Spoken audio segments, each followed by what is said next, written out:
Hello, എന്തൊക്കെയുണ്ട് വിശേഷം? ഇന്നൊരു സിമ്പിൾ ബ്രേക്ക്ഫാസ്റ്റ് റെസിപ്പിയാണ്. കാണുമ്പം തന്നെ മനസ്സിലാവും പൂരിയുടെ റെസിപ്പിയാണ്. നമ്മൾ ഓൾറെഡി പൂരി ചെയ്തതാണ്. ആട്ടൻ്റെ പൊടി വെച്ചിട്ട് ഗോതമ്പ് പൊടിയുടെ പൂരി നമ്മൾ ഓൾറെഡി ചെയ്തതാണ്. ഈ പൂരി എന്ന് പറഞ്ഞൊരു സ്പെഷ്യലാണ്. ഇന്ന് രാവിലെ രാവിലെ പുട്ടായിരുന്നു ബ്രേക്ക്ഫാസ്റ്റിന്. ആ പുട്ട് ബാക്കി വന്ന കുഴച്ച പൊടി വെച്ചിട്ട് നമുക്ക് അടിപൊളിയായിട്ടുള്ള പൂരി. അത് കണ്ടാൽ തന്നെ മനസ്സിലാവും എന്ത് തീരെ എണ്ണ കുടിക്കാതെ നല്ല അടിപൊളി പൊങ്ങി വന്നിട്ടുള്ള പൂരി. അത് ഞാൻ കണ്ടാൽ തന്നെ മനസ്സിലാവും എങ്ങനത്തെ പൂരിയാണ് കിട്ടിയത്. അപ്പം നമുക്ക് എങ്ങനെ ചെയ്യാൻ നോക്കാം.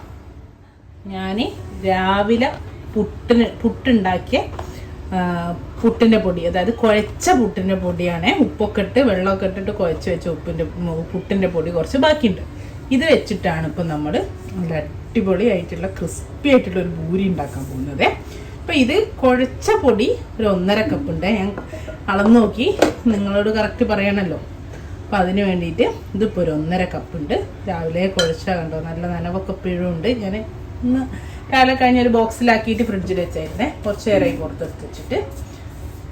ഇനി ഇതിലേക്ക് ഞാൻ ചേർത്ത് കൊടുക്കുന്നത് മൈദ നിങ്ങൾക്ക് ചേർക്കാം, ആട്ടയെ ചേർക്കാം. രണ്ടിലൊന്ന് ചേർത്ത് കൊടുക്കുക. ഇതൊരു കപ്പുണ്ട്. ആട്ട വെച്ചിട്ടും ചെയ്യാറുണ്ട്, മൈദ വെച്ചിട്ടും ചെയ്യാറുണ്ട്. രണ്ടായാലും നല്ല പൂരി കിട്ടുക. അപ്പം ഇനിയിപ്പോൾ അത് നിങ്ങളിപ്പോൾ ഡയറക്റ്റ് ഇപ്പോൾ ബാക്കിയുള്ള പുട്ടുപൊടി കൊണ്ടല്ല, നോർമൽ പുട്ടുപൊടിയാണ് എടുക്കുന്നതെങ്കിൽ ഒരു 1/2 കപ്പ് പുട്ടുപൊടി എടുത്തിട്ട് കുറച്ച് നന്നായി നമ്മൾ പുട്ടിന് കുഴക്കും പോലെ അതിലും കുറച്ചുകൂടി വേണമെങ്കിൽ വെള്ളം കൂട്ടിയിട്ട് 2 മണിക്കൂർ മുമ്പേ കുഴച്ചട വെച്ചാൽ മതി. അപ്പോൾ ഒന്ന് നന്നായിട്ട് സോഫ്റ്റായി കിട്ടാൻ വേണ്ടിയിട്ടാണ്. ഇതിപ്പോൾ രാവിലെ കുഴച്ച് വെച്ചായതുകൊണ്ട് ഒരു കുഴപ്പമില്ല, അങ്ങനെ തന്നെ ആഡ് ചെയ്ത്. അപ്പോൾ കറക്റ്റ് അളവ് എന്ന് പറഞ്ഞാൽ നോർമൽ കുഴയ്ക്കാത്ത പുട്ടുപൊടിക്ക് 1/2 കപ്പ് പുട്ടുപൊടി, 1 കപ്പ് മൈദ ഒരാട്ട, ഇങ്ങനെയാണ് അളവ്. അപ്പം ഞാൻ പൊടിയിട്ട് ഇനി ഈ മൈദയിലേക്ക് ആവശ്യമുള്ള ഉപ്പും കൂടെ ചേർത്ത് കൊടുത്താൽ മതിയേ. കാരണം പുട്ടുപൊടിയിൽ എൻ്റെ ഇതിൽ ഓൾറെഡി ഉപ്പ് ചേർത്ത് കുഴച്ചതാണ്. ഓക്കെ, ഇനി ആവശ്യത്തിനുള്ള നോർമൽ വാട്ടർ ചേർത്തിട്ട് കുഴച്ചെടുക്കാം. പൂരിക്ക് കുഴച്ചെടുക്കുമ്പോൾ തന്നെ നമുക്ക് കുഴച്ചെടുക്കാം. കുഴച്ച് വന്നപ്പോൾ ഇതുപോലെ കിട്ടിയിണ്ടേ. പക്ഷെ നല്ല സ്റ്റിഫായിട്ട് തന്നെ കിട്ടിയിണ്ടേ. നമ്മൾ സാധാരണ കുഴഞ്ഞു പോയരുതേ. അപ്പം എണ്ണയിലിട്ടാലും കുഴഞ്ഞു പോകണുണ്ടാവും. കുറച്ച് സ്റ്റിഫായിട്ട് കണ്ടോ. ഇനി നമുക്ക് ഒരു 10 മിനിറ്റ് ഒന്ന് അടിച്ചെടുക്കാം. 10 മിനിറ്റ് കൂടെ വെച്ചു. അപ്പോൾ അതാ കുറച്ചുകൂടെ നല്ല സോഫ്റ്റായിട്ട് നല്ല സ്റ്റിഫായിട്ടുണ്ട്. ഇനി നമുക്ക് കുഞ്ഞു കുഞ്ഞു ബോൾസ് ആക്കി മാറ്റാം. ഓരോന്നും നമ്മൾ പൂരിക്ക് ഇതുപോലുള്ള ബോൾസുകൾ ഉണ്ടാക്കിയിട്ടൊക്കെ എല്ലാ ബോൾസും റെഡിയാണ്. ഇപ്പോൾ നിങ്ങൾ കുഴയ്ക്കുമ്പം കുറച്ച് വെള്ളം കൂടിപ്പോയി എന്ന് തോന്നുകയാണെങ്കിൽ, കൂടിപ്പോകാൻ ചാൻസ് ഇല്ല. കാരണം എന്ന് വെച്ചാൽ പുട്ടുപൊടിയല്ലേ, കുറച്ച് കഴിയുമ്പോഴേക്കും നല്ല രീതിയിലായിട്ട് വരും വെള്ളമൊക്കെ വലിച്ചെടുത്തിട്ട്. എന്നാലും കുറച്ച് എന്താ പറയുക, കുഴഞ്ഞു പോയി വെള്ളം കൂടിപ്പോയി തോന്നിയാൽ കുറച്ച് പൊടി ഇട്ട് കൊടുത്താൽ മതി കേട്ടോ. നമ്മൾ മൈദപ്പൊടിയോ ആട്ടപ്പൊടിയോ കുറച്ചുകൂടെ ചേർത്തി കൊടുത്താൽ മതി. ഇനി നമുക്ക് പത്തിരി പ്രസ് വെച്ചിട്ടുണ്ട്, അതിലിത് പരത്തിയെടുക്കേ.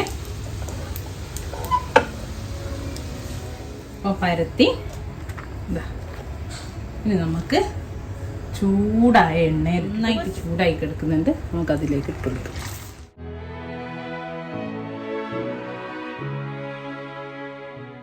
നമ്മളെ ആട്ടയും മൈദയും മാത്രമുള്ള പൂരി പോലെ പെട്ടെന്ന് അങ്ങ് പൊങ്ങൂല. നമ്മൾ അരിപ്പൊടി ഉള്ളതുകൊണ്ട് അപ്പോൾ കുറച്ചൊരു ടൈം എടുക്കും കേട്ടോ. കണ്ടോ, നന്നായിട്ട് പൊങ്ങി വന്ന് നമുക്കൊന്ന് തിരിച്ചിട്ട് കൊടുക്കുന്നുണ്ട്.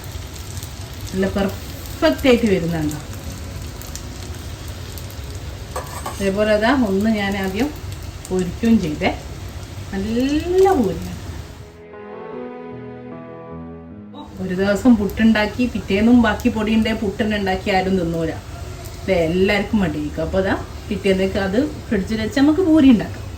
ഇനിയിപ്പോൾ അന്ന് തന്നെ രാത്രി ഡിന്നറിനോ അല്ലെ വൈകുന്നേരം ചായക്കൊക്കെ ഉണ്ടാക്കാം കേട്ടോ. അപ്പോൾ വെറുതെ കളയണ്ട, ബാക്കിയുണ്ടെങ്കിൽ അല്ലെ പിറ്റേന്ന് പുട്ടന്നെ ഉണ്ടാക്കണ്ട, നമുക്ക് മാറ്റി ഉണ്ടാക്കാം. ഇതുപോലെ എല്ലാം പൊരിച്ചെടുക്കട്ടെ. ഇതേപോലെ ഞാൻ എപ്പോഴും ആദ്യം മൊത്തത്തിൽ പരത്തി വെക്കാറില്ല കേട്ടോ പൂരി.